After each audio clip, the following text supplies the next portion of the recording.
I think it would be a great fight. I love both. I think if Conor can put himself back into the hell zone that is in the tunnel, but the light is after the fight. But I'm not gonna put myself in the light until I'm done with the fight. That's if he put himself into that zone, we're gonna have a hell of a fight. I think they're gonna go to a decision. I could see Holloway finishing him in the later rounds, but man, I could see McGregor just catching him early, stinging him with big shots, wobbling him, finishing. He's a big dude now. Look at the shoulder span, the muscle on him. He's always been a fast twitch muscle athlete as well. At 170, if he sneaks in on Holloway with 10 pounds of an advantage, bang, cracks him with a perfect timed shot, shit talks Holloway like crazy and gets under his skin a bit. Holloway's been chinned now, you know? It's happened by Topuria. Does Topuria hit that much harder than McGregor's? Does he hit harder than McGregor at 170? I don't know, man. This is a crazy time. Holloway's one of my favorite fighters as well, dude. This is huge for Holloway. A big payday. And a good way, by the way, if Holloway does win. After the Oliveira fight, you could argue they just ruined one of their stars. Because Holloway's hype is now down the drain. If Holloway wins this, he's right back where he left off after the Gaethje win and some of the big wins that he was having in the lightweight division. What about the other side of the coin? I mean, we talked about Conor coming back this great moment. Max Holloway, like, I feel like he can't lose this fight at this point in his career. Yeah. It's like really bad for him, especially after how the Charles fight went. Yeah, I wouldn't say it's really bad. It's just like Max has been around forever as well. Been a part of the roster since he was 19. It's insane, you know, and the career he's had is unbelievable. Even that fight with Ilia Topuria, I was watching it on the flight over here. I forgot. He was doing really good.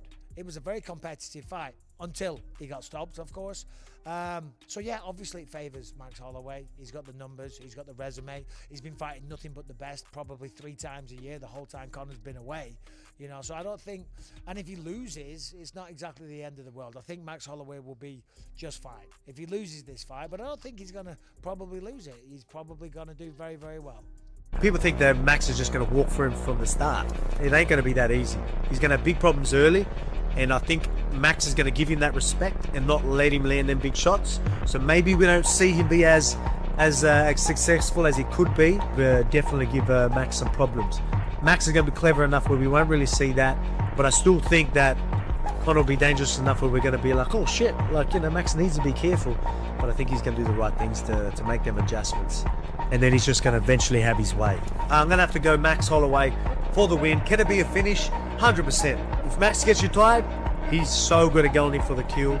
Conor McGregor, round 1 knockout. I'm more favouring towards a McGregor win, to be honest. But how does Holloway win this fight? Holloway wins by just out-voluming him, being at the right spots at the right time. Very tall, lanky guy, using good footwork, using good timing. His timing is definitely going to be better because he's been fighting way more regular than McGregor. There's definitely a possibility of Max Holloway picking him off and moving, but I would favour more towards McGregor winning, to be honest. I think he's going to land the big left bomber on him. Like, he just needs one shot and it can be over, so... They could have hit something sweeter. This is gonna be a rough day for Conor McGregor. I'm a little bit worried about him. I'm going to go towards Max Holloway, and I'm leaning towards Max Holloway. But I don't know if, like, McGregor's going to at least have 10 pounds on him, dude. He picked a great fighter, a legend, a guy who's active, a guy who's getting older, obviously in Holloway, Max Holloway, but a guy who's a great striker, a guy who, you know, has been active, and to come out of mothballs, out of retirement. But Max is a different fighter now. Is he really? I don't really see it. I don't see vast improvements. In fact, the improvements he made was after the fight he had with me, where he adopted some of my moves. But then what did he do? We went on to win the world title. So I sunned Max when I fought him last, and I plan on doing the same again in more devastating fashion. This Conor McGregor fight in July is going to be fucking bananas. It's going to be bananas. I mean, people are going to go crazy for the return of Conor McGregor because he's a giant personality. But don't expect the same thing. How could you it just be? can't. He hasn't fought in 5 years, That's right? exactly it. It's been 5 and years. But that's the problem. It might be more. Because they're going to all expect that. I think it is a little over 5. It's almost 6, I think. It might be 6 at the time of the fight. It might be. I think it was it's July. 5. I think it's 5 right now. Are we expecting to see a Conor that looked like Nate this last fight? Or are we expecting to see a better Conor than someone that looked like Nate? Because Nate did not look good. No, Well, Mike Perry did. And Mike yeah. Perry looked like a fucking murderer. You know what I mean? Like Mike Perry is a murderer. He's a murderer. And this is Such a savage. You take a look at that, and when you're taking an older fighter, which Nate is now, and you're 21. You're 5 fucking years ago, July. So it literally will be 6 years. Yep. Yeah. But when Oh you're no, it'll be 5 years. It'll be 5 years. When you're taking a younger fighter and putting them against the old dog, it normally doesn't end well for the old dog. Max Holloway is 3 days away from the biggest fight of his career, and he's barely said a word about it. That's the strange detail hiding in plain sight during UFC 329 Fight Week. Every other storyline has been loud. McGregor's media blitz, the countdown specials, the sold-out arena, the resale tickets pushing $80,000 a seat. And in the middle of all that noise sits Holloway, the man actually favored to win this fight, moving through Fight Week with a kind of quiet, business-like focus that stands out precisely because it's so unlike how these build-ups usually go. Compare that to how Fight Week normally looks around a McGregor event. Trash talk, viral sound bites, a build-up almost as loud as the fight itself. This time, most of that energy is coming from McGregor's side and from the fighters around the card weighing in with their own predictions. Holloway, the actual favorite, the man with the styles make fights advantage on paper, has let his activity and his resume do the talking instead. Whether that's calculated confidence or simply Holloway being Holloway, a fighter who's never needed to sell a fight with his mouth, it's created a strange dynamic heading into Saturday night. Part of what's fueling the intrigue is exactly what's happening with McGregor, because for a moment this week, it genuinely looked like there might not be a fight to talk about at all. McGregor was noticeably absent from the first episode of the UFC's embedded video series, the behind-the-scenes show that usually tracks every fighter's arrival and preparation. That first episode featured Holloway arriving from Hawaii, Paddy Pimblett at a water park, and Bobby Green leaving the strip, but no McGregor at all. Fans immediately started speculating, especially after McGregor also canceled his originally planned after-party at the Encore. Combined with the memory of his previous fight booking collapsing just 2 weeks before the event, that absence was enough to spike real anxiety across social media, with comments like, "No Conor on episode 1 is crazy," spreading fast. Those fears are officially over. McGregor has landed in Las Vegas, with social media posts and video confirming his arrival ahead of Saturday night. Photos showed him doing a late-night run through the city, identifiable by the wide roads and desert landscaping typical of Nevada. The after-party wasn't canceled either. It simply moved to a bigger venue, the Marquee nightclub inside the Cosmopolitan, which fans initially misread as a red flag when it was actually a step up. During the UFC 329 countdown special, McGregor addressed his own comeback directly, reflecting on what the years away have meant to him. "I've been gifted this ability to walk, pursuing my craft," he said. "And for too long, I disgraced that gift, and no more." He also spoke about the gratitude driving this camp, saying, "Every day I count all of my stars and prayer to God that I'm able to get up and go." Both fighters are now confirmed healthy and on track, and barring something catastrophic, this main event proceeds exactly as scheduled. So with McGregor's status settled, the real story shifts to what's actually going to happen once the cage door closes. And that's where the fighter community has been anything but quiet, even if Holloway himself has been. On the side backing Holloway, the reasoning keeps circling back to the same core idea. Activity beats rust. Daniel Cormier put it about as plainly as anyone could. "You don't get better at something by not doing it," Cormier said, giving McGregor credit for his motivation, but stopping well short of picking him to win. Jorge Masvidal was far more colorful in his read, comparing the matchup to a Ferrari versus a Honda Civic, but the Ferrari has a quarter tank of gas. His point was simple. McGregor might look sharp and dangerous for a minute or two, but Masvidal doesn't believe that early speed survives the fight once Holloway's pace starts working. Masvidal went further than most, actually questioning whether McGregor would even make it to fight night at all, telling reporters he wasn't confident McGregor would show up given his history of late withdrawals, though obviously that concern has now been settled by McGregor's arrival in Vegas. Then there's Alexander Volkanovski, whose opinion here carries more weight than almost anyone else's, given that he's actually fought Holloway 3 times across 75 total minutes inside the octagon. "I'm going to have to go Max Holloway for the win," Volkanovski said. "Can it be a finish? 100%. But Volkanovski's breakdown wasn't a simple dismissal of McGregor either. He explained that McGregor will be dangerous enough where we'll be like, Max needs to be careful, predicting real early threats from McGregor's power.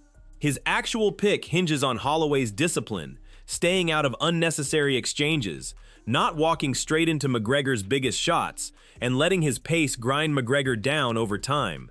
He was also careful to push back on the idea that this fight is a foregone conclusion for Holloway. People think that Max is just going to walk for him from the start, Volkanovski explained. It ain't going to be that easy. Volkanovski even floated a submission finish if McGregor starts fading and shoots for a desperate takedown late in the fight, something he described as Holloway being able to melt him. On the other side of this debate, the pro-McGregor case has real substance behind it too, and it's not just fans hoping for nostalgia. UFC heavyweight champion Tom Aspinall made one of the boldest picks on the entire card, forecasting a first-round knockout for McGregor. I heard a couple of McGregor interviews, Aspinall said. I was very impressed with what he was talking about, how calm he seemed, how focused he seemed. But the thing is that power doesn't leave. He just needs one shot and it can be over. I'm more favoring towards a McGregor win. I think Conor McGregor, round 1 knockout. I think he's going to land the big left bomber on him. Aspinall didn't ignore Holloway's advantages either, acknowledging that Holloway's timing and rhythm from fighting far more regularly give him a real path to victory too. He simply landed on the belief that McGregor's power is the kind of equalizer that doesn't fade, even after years away. Paddy Pimblett, fighting on the same card in the co-main event, made an even more specific case for McGregor, built entirely around the size and weight class change. Because it's at welterweight, I see Conor knocking Max out, Pimblett said. Everyone's counting Conor out. If it goes to the later rounds, yeah, Max will definitely probably start piecing him up on the feet, because he's got that cardio and the volume. Pimblett's argument isn't that McGregor has magically erased 5 years of inactivity. It's that Holloway, despite his elite resume, has never fought at this weight before, and Pimblett believes that unfamiliar size disadvantage is exactly the kind of variable that could shorten the fight before Holloway's volume ever gets the chance to take over. Then there's Dustin Poirier, a man with as much history against McGregor as anyone on this list, who offered a more personal, complicated kind of respect. If anybody can come back after 5 years, put it all together, and start winning against the best guys, it's Conor, Poirier said. He's a special individual. Even though he's a horrible person and I don't like him, he has some God-given gifts. That's a rare kind of endorsement, one built on genuine respect for McGregor's talent despite real animosity between the two men. And it captures just how split this fight has actually become across the entire roster. Line it up against the actual betting numbers, and the picture gets even more interesting. Holloway currently sits as roughly a minus 210 to minus 225 favorite, depending on the sportsbook, with McGregor priced as an underdog somewhere around plus 175 to plus 185. That's a real but not enormous gap, translating to an implied win probability for Holloway in the high 60% range. Worth noting, those numbers have actually tightened considerably compared to the opening line, which briefly had McGregor as a massive plus 420 underdog before money and sentiment shifted the market closer to even. So where does that leave this fight? With Holloway quietly grinding through fight week, McGregor's comeback now fully confirmed, and the fighter community split almost right down the middle. My own read lands closer to the Volkanovski camp than the Aspinall camp, but not by much. Volume and activity tend to be the safer bet in fights that reach the championship rounds, and Holloway has built his entire Hall of Fame resume on exactly that kind of pressure. But Aspinall's point about power never fully leaving a fighter is genuinely hard to argue against, especially against a chin that's never faced anything close to McGregor's combination of speed and finishing instinct. If this fight gets past round 2, I think Holloway's pace eventually takes over. If it doesn't, McGregor's left hand has ended better nights than this one before. Where do you land on it? Cormier's caution, Masvidal's Ferrari with a quarter tank, or Aspinall's round 1 prediction? It's rare to see a UFC roster this evenly split on a single fight, and that split is exactly why this main event has become the single biggest conversation in the sport heading into Saturday night. Drop your pick in the comments before Saturday night, and subscribe so you don't miss the breakdown the moment this fight is over.